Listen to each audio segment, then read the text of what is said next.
not everyone's goal is to be better. Not everyone's goal is to be the best version of themselves. And that's a hard pill to swallow, because so many of us want to continue leveling up spiritually, emotionally, get our money right.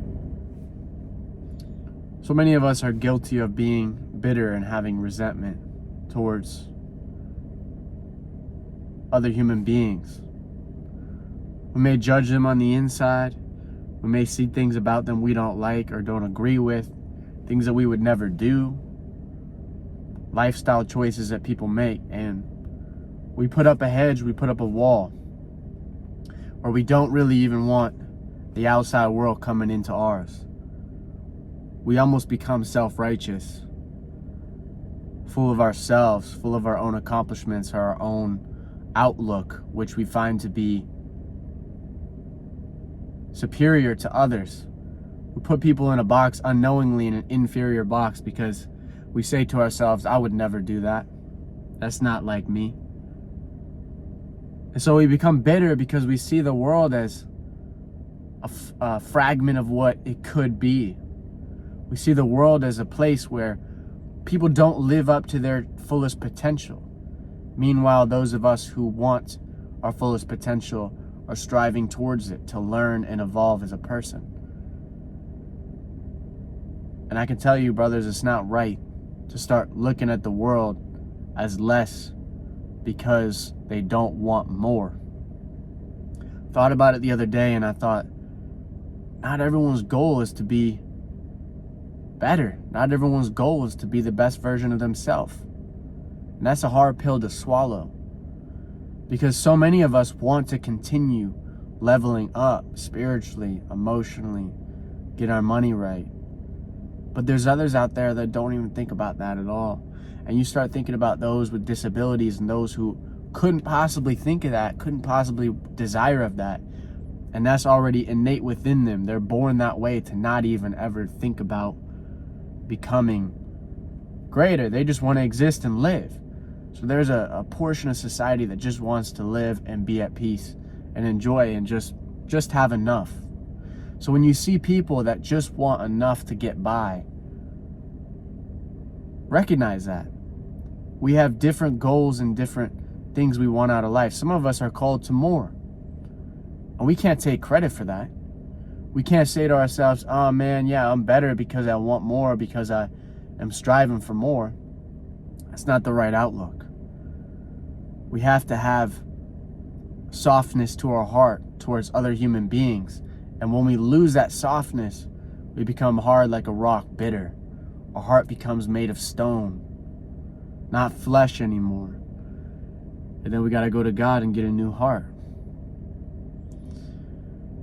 But it's so important for us to recognize the variety in this world that we live in, that not everyone aspires to be someone. And we must accept that. And that's not the only reason we could have bitterness towards others. We could have bitterness for a number of other reasons. But it all has to do with what they're doing that we disagree with, that we don't get along with. Whether they're doing things the wrong way, living the wrong way, acting wrong to their fellow man. Maybe we put ourselves on a pedestal because, no, my morals are too high for that. I would never do that. It's the same thing. It's the same reasoning behind it, is our own obsession with ourself and our own righteousness. Meanwhile, the Bible's clear, our righteousness is filthy rags before God. So none of us are righteous. None of us are holy. So we do that to ourselves. We put ourselves in this belief that is false. And it's so easy to do because, well, we're actually putting in the work. We're putting in the time. We're putting in the effort. We're building ourselves up. Meanwhile, so many people don't. So many people don't want to improve and don't want to go on the straight and narrow, if you know what I mean. They just don't have a desire to. And so instead of looking at them in a way that is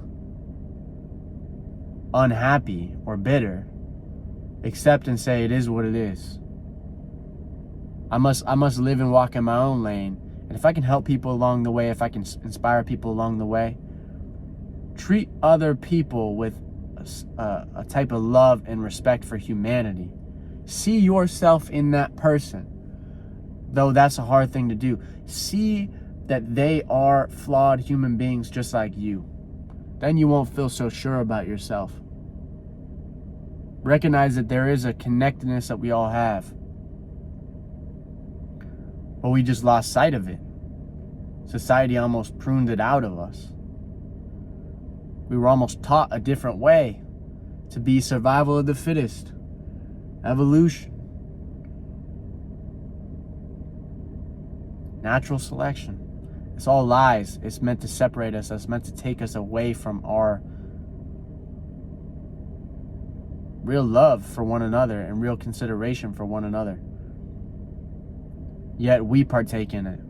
So we must turn away from it and must evolve as a person to realize that we all matter. It's a hard pill to swallow. We all matter, and we're all in this together.